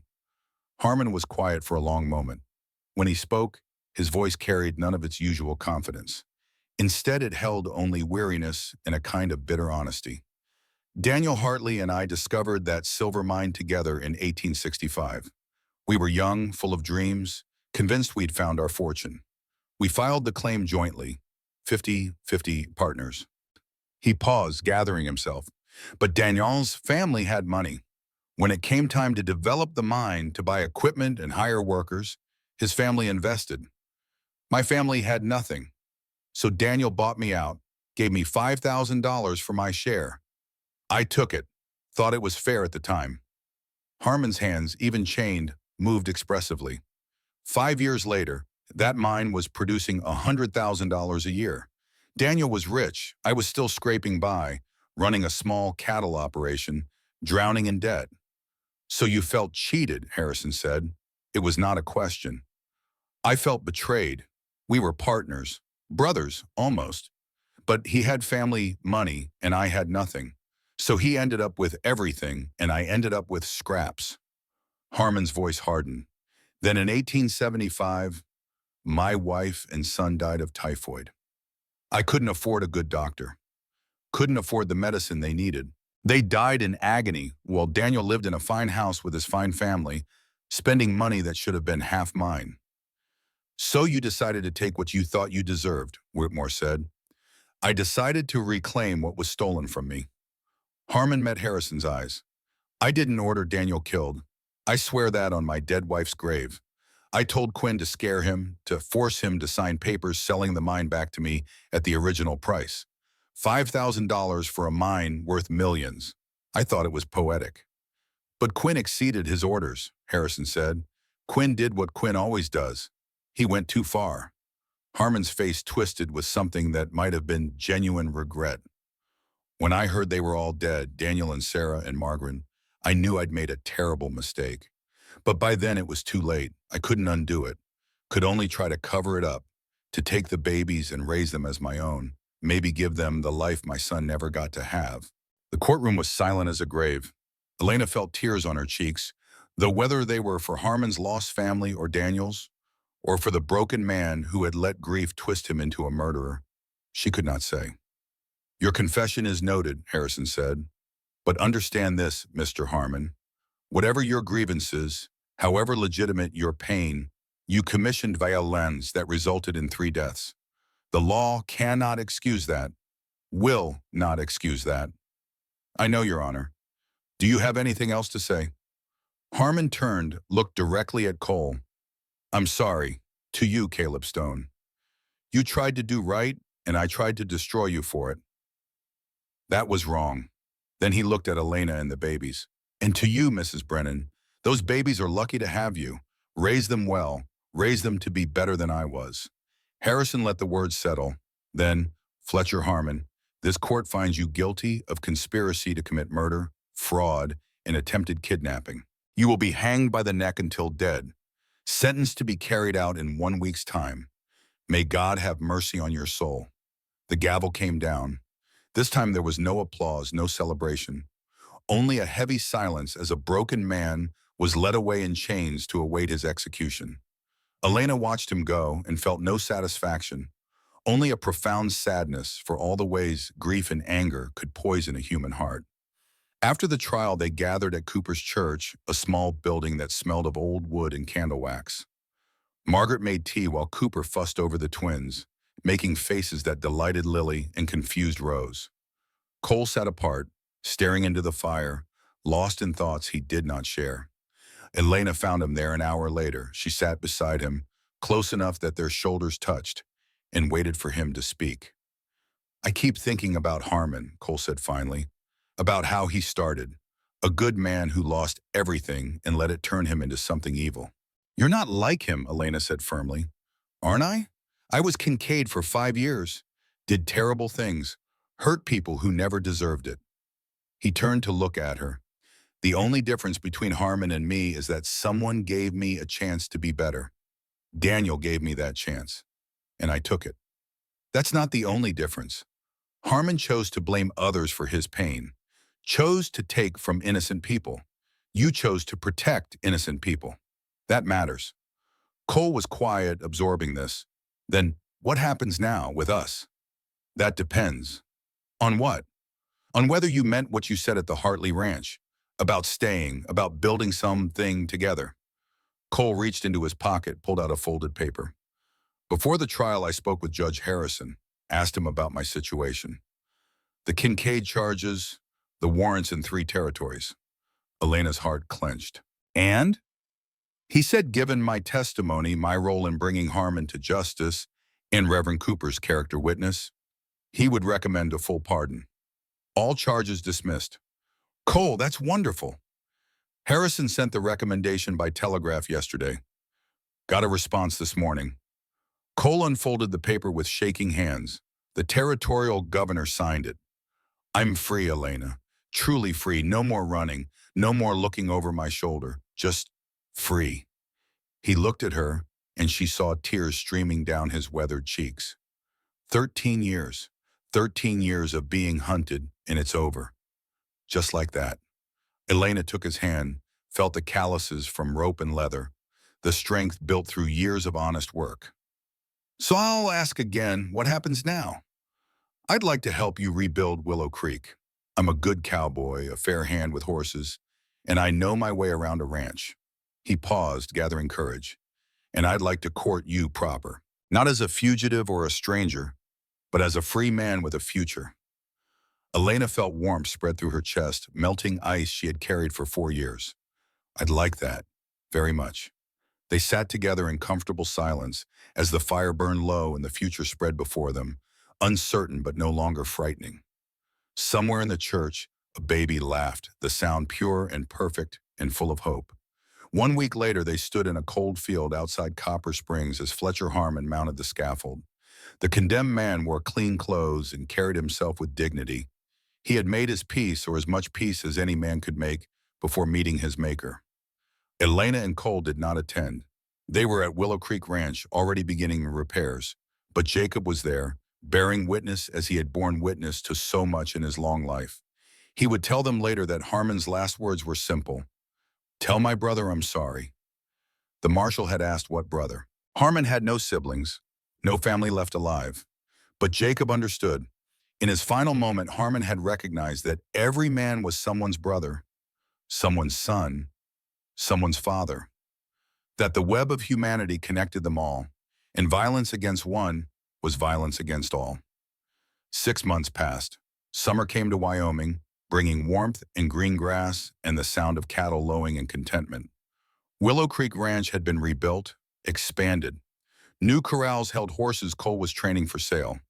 The barn had been repaired, strengthened, made ready for the winter that would inevitably come again.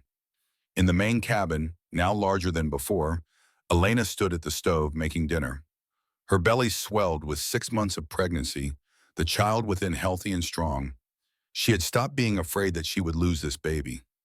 Cole's gentleness, his constant care, had convinced her that not all men were like Thomas, that some men could be trusted with fragile things. Outside, she could hear him working with a yearling colt, his voice patient and steady as he taught the young horse to accept a saddle. Cole had a gift with animals, a way of communicating without force that made even the most spirited horse eventually trust him. Lily and Rose, 14 months old now, played on a blanket near the fireplace. They were walking, getting into everything, chattering to each other in their twin language that no adult could quite decipher. Rose had discovered the Baum, a cattle dog Cole had brought home 3 months ago, and spent hours pulling its tail while it bore the abuse with patient good humor. Lily preferred the chickens, chasing them around the yard with shrieks of laughter until Elena or Margaret had to intervene. Margaret had moved into a small cabin on the property, close enough to help with the babies, but far enough to give Elena and Cole privacy. The older woman had bloomed in the mountain air, her grief over Sarah's death easing as she watched the twins grow strong and happy. The sound of hoofbeats drew Elena to the window. A rider approached, and as he drew closer, she recognized Silas Quinn.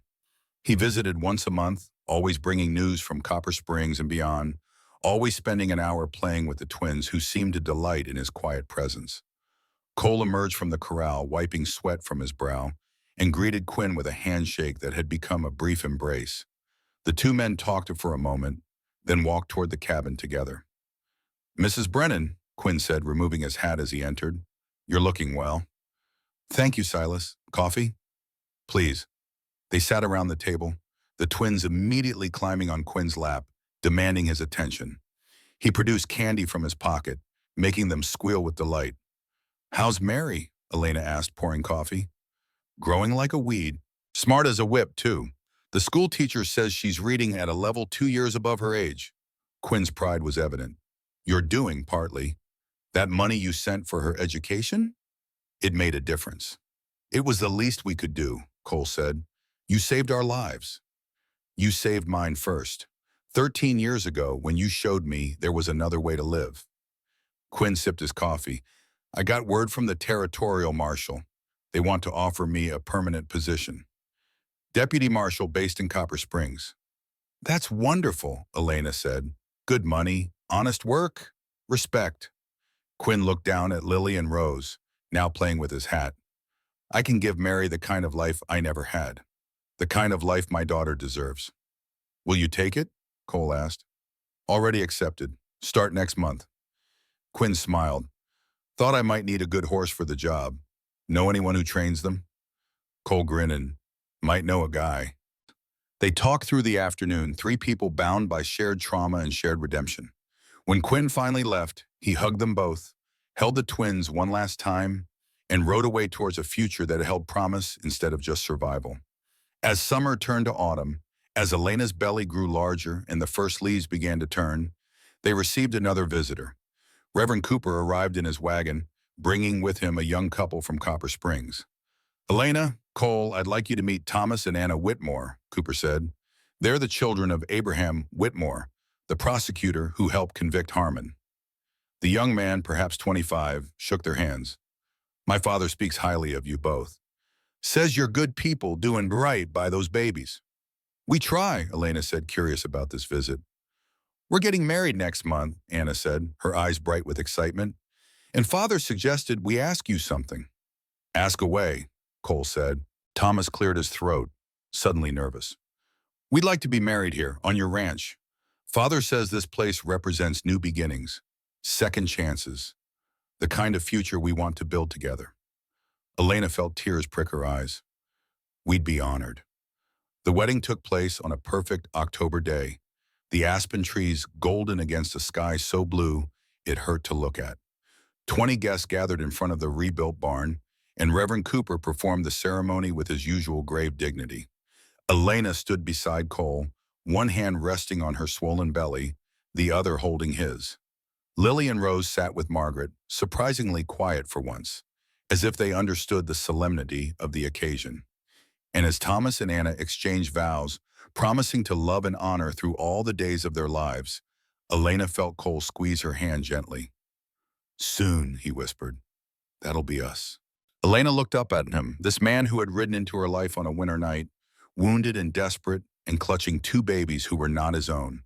This man who had stood against impossible odds, who had chosen honor over survival, who had taught her that not all men were cruel, that some could be trusted with your heart and the hearts of children. "Yes," she whispered back, "soon." They married in December, 1 year to the day after Cole had arrived at her barn in the blizzard. The ceremony was small, just family and close friends. Elena wore a simple dress made by Margaret's skilled hands. Cole wore his best suit, the one he had bought with money from selling horses, honest money earned through honest work. Jacob gave Elena away, his old eyes wet with tears he refused to acknowledge. Margaret held the twins, now walking and talking and beautiful beyond measure. Quinn stood as Cole's best man, his daughter Mary serving as flower girl with solemn concentration. And Reverend Cooper, who had believed in redemption when others saw only criminals, spoke the words that bound them together. "Do you, Caleb Stone, take this woman to be your lawfully wedded wife?" "I do." "Do you, Elena Brennan, take this man to be your lawfully wedded husband?" "I do." "Then by the power vested in me by the territory of Wyoming, and by God above, I pronounce you husband and wife. Cole, you may kiss your bride." The kiss was gentle and sweet, and held the promise of all the tomorrows they would share.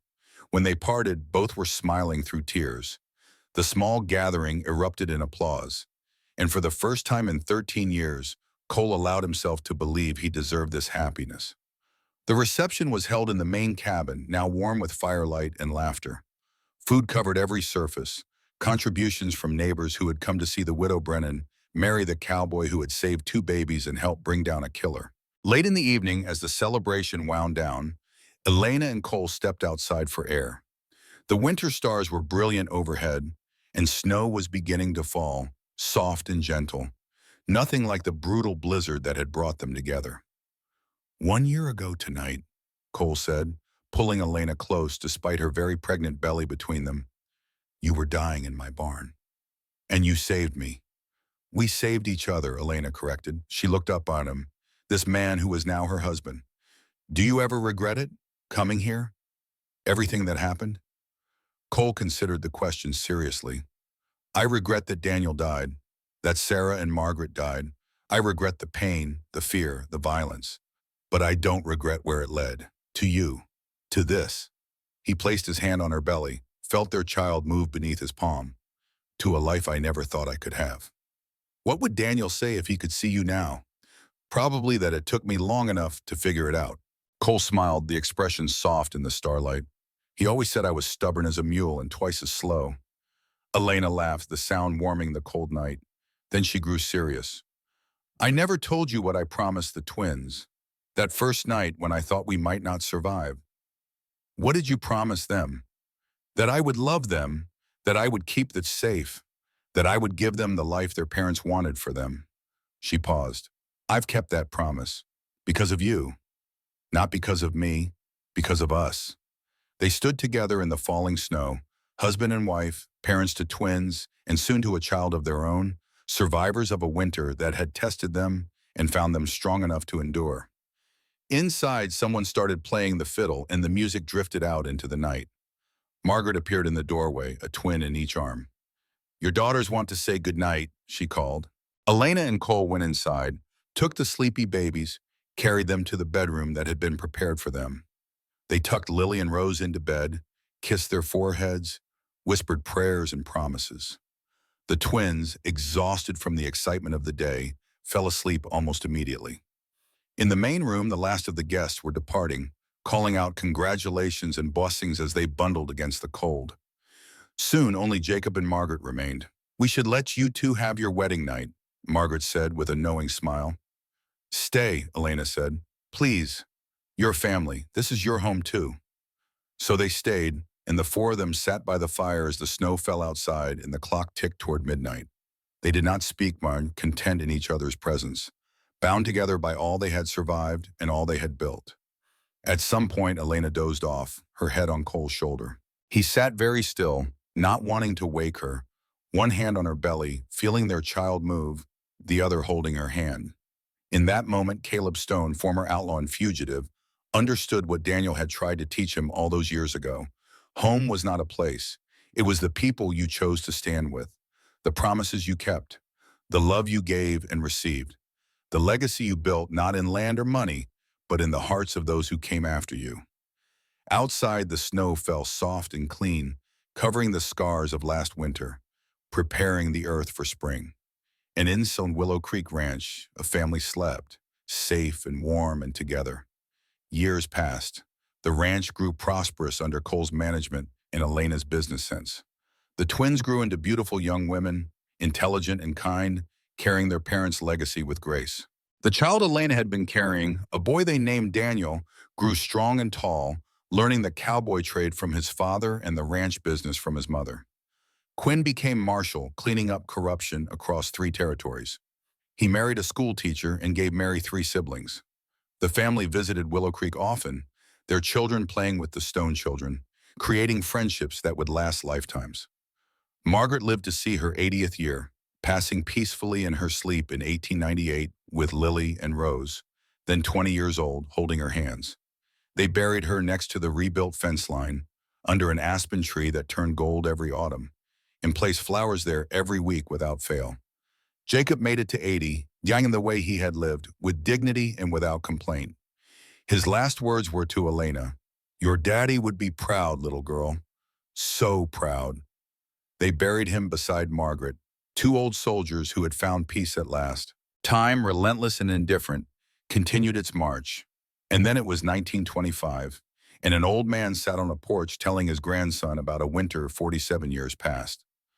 "So you see, Tommy," Cole said, his 81-year-old voice still strong despite his age, "that's how your grandmother and I met, in blood and snow and fear, but also in hope and courage and love." Tommy, 12 years old and wide-eyed with wonder, processed the story. And the bad man, Harmon, hanged for his crimes, justice served, though it brought no one back from the dead. And Quinn, the one who betrayed you and then saved you, became one of the best lawmen Wyoming ever had. He died 5 years ago, but his daughter Mary still visits. She's your Aunt Rose's best friend. And the babies you saved? Cole smiled, that same gentle smile that had charmed Elena all those years ago. They're inside. Want to meet them? He stood, moving slowly but steadily, and led Tommy into the ranch house. Inside, the room was full of family. Lily, now 47, sat with her husband and 3 children. Rose, identical to her sister in every way, except the small birthmark on her wrist, laughed with her own family. And there, in the center of them all, hair white but eyes still bright and knowing, sat Elena. She looked up as Cole and Tommy entered, and her face lit with the same love it had shown for 46 years of marriage. "Telling war stories again?" she asked, rising to embrace him. "Someone has to," Cole said, kissing her cheek with tenderness that made Tommy look away, embarrassed by such open affection between people so old. "He never gets it right," Elena said to her grandson. "Leaves out all the important parts." "Like what?" "Like how scared I was, how many times I thought we wouldn't make it, how your grandfather's stubbornness was the only thing that kept us going when everything seemed lost." "That's your stubbornness he's talking about," Cole protested. "Ours," Elena corrected, taking his hand. "We were both too stubborn to quit, too stubborn to let evil win, too stubborn to give up on each other or those babies." Tommy looked around the room at his extended family. 4 generations, all descended from 2 people who had met in violence and chosen love, from 2 babies who had survived when they should have died, from decisions made in desperate moments that had rippled forward through time, creating this room full of life and laughter. "Grandpa," Tommy said quietly, "when I grow up, I want to be like you." Cole knelt slowly, bringing himself to the boy's eye level, despite the protest of old joints and older wounds. "No, son, don't be like me. Be better." Take the lessons, leave the mistakes. Build on what we started. That's what legacy means. Not copying the past, but improving on it.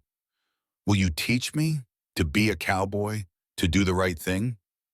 Every day, Cole promised. Starting tomorrow.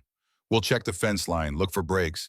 I'll teach you to read sign, to rope, to know weather by the smell of the wind. And I'll teach you the business side, Elena added. How to keep books, how to negotiate, how to make this ranch last another 100 years. Tommy nodded solemnly, understanding in his young way that he was being entrusted with something precious, something worth preserving. Dinner that evening was chaos in the best way. 23 people crowded around tables pushed together, passing food and stories and laughter. Lily's children argued good-naturedly with Rose's about whose turn it was to feed the chickens.